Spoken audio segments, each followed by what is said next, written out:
I've broken this section up into 3 parts. It is really, really important. It is about weak acids that sometimes we abbreviate them as WA, or when we write them in equations, they are HA. So this first picture, if you look at these 2 containers, they both contain clear liquids, but one has a strong acid, and by strong acid I mean it has totally dissociated into the A minuses, which are green, and it has protonated the water, which is the red with the white. If I look on the other side, those are the weak acids. And notice the key difference. Yes, there are the green A minuses. Yes, there are the H3O pluses. But what we have a majority of are the green and the white, which are the undissociated acids, and they are the weak acids. You've seen this, whether you know it or not. When you wear jeans, now I'm trying to think, I don't know what the latest style is because we haven't been in class, but as you wash your quote unquote blue jeans, what they do is they fade. And that is because it is a weak acid reaction and there is dissociation and neutralization.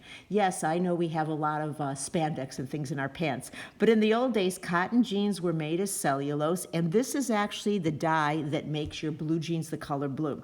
So if you kind of think this class is hard, imagine real life chemistry, because there is the name of that dux divided by. Going a little bit further, we symbolize a weak acid as HA. Weak acid anion as A minus. Don't go further until you have that set in your head.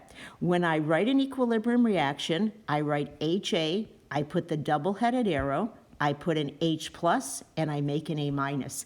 That is the same thing as writing it with the inclusion of water. I can write a Ka for this reaction, where Ka is once again reactants. There they are. Here are my products, H plus and A minus. They are the products. Here we have the reactant, HA. So again, you can write it either with the H plus or with the H3O plus. What is this new Ka?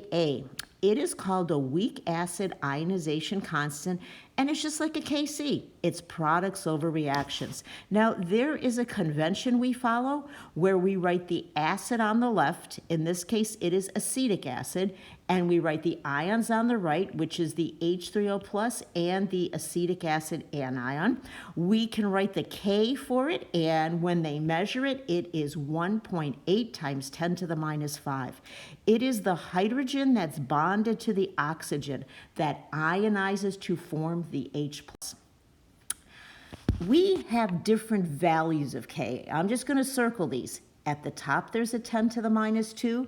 At the bottom, there's a 10 to the minus 10. It lists a series of acids. It gives you their structural formula. It tells you the conjugate base. Remember Bronsted-Lowry, we have acids and conjugate bases. So it says here, the larger the Ka, the stronger the weak acid. So this one is called strong. This one is called weak. And essentially, we have more ions in solution when we have a strong weak acid. In this table, HF is the strongest weak acid, 6.8 times 10 to the minus 4. It is the strongest weak acid. It is the highest magnitude K. Whereas sitting on the bottom, phenol, there is its structure, it is the weakest weak acid. It does not want to give up that H as a weak acid. HF doesn't really want to give up that H either as a weak acid, and that's why we use the double-headed arrow. Proton transfer is rapid, and that rapid transfer leads to the equilibrium situation. Here's your laundry list. Yes, we had one at the beginning of the chapter. These are all the different calculations you need to learn how to do. I'm not going to go through the list because they're following in part 2 and part 3. I'm going to move to the first calculation. It's called calculating the Ka from the equilibrium concentration. It says a dilute solution of niacin contains the following equilibrium. Well, it doesn't matter what the acid is. That is why we have invoked this symbolism, where we call every weak acid HA, because we know each of them is going to donate a proton. Each of them is going to have a double-headed arrow, and each of them is going to have a K. So in our first example, we write a Ka, which is products divided by reactants. It is H plus times A minus divided by HA. And if you read above, you will see, hey, I've been given all the concentrations. I do not need to use an ice table. Oh, but you will as we go further. So I'm putting my numbers in. I just copy them down. This is the easiest of easiest. And what I come up with is a Ka of 1.4 times 10 to the minus 5. So this really builds on what we did in chapter 15 in equilibrium. Now, you're going to have to also work with percent ionization.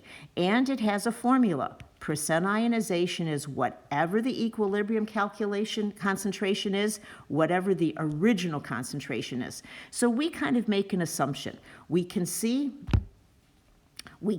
our equilibrium concentration, 8.4 times 10 to the minus 4. And since the numbers are so small, I can use the 0.049 as my original concentration. We'll talk about that in a little bit. I'll multiply that by 100, and I come up with 1.7% ionization. That will play a role as we work some later problems. So on the bottom it says, could this have been any acid? Oh, yes. As long as we have the equilibrium concentrations. Now, you know about ice tables, and you know that often there's an original concentration given. Sometimes you have to use X's, you've got to do some math, but this is going to hold for no matter what. There are something like 200 weak acids. So again, if you know your 7 strong acids, every other acid is a weak acid, and it will be treated by the methods that we're showing.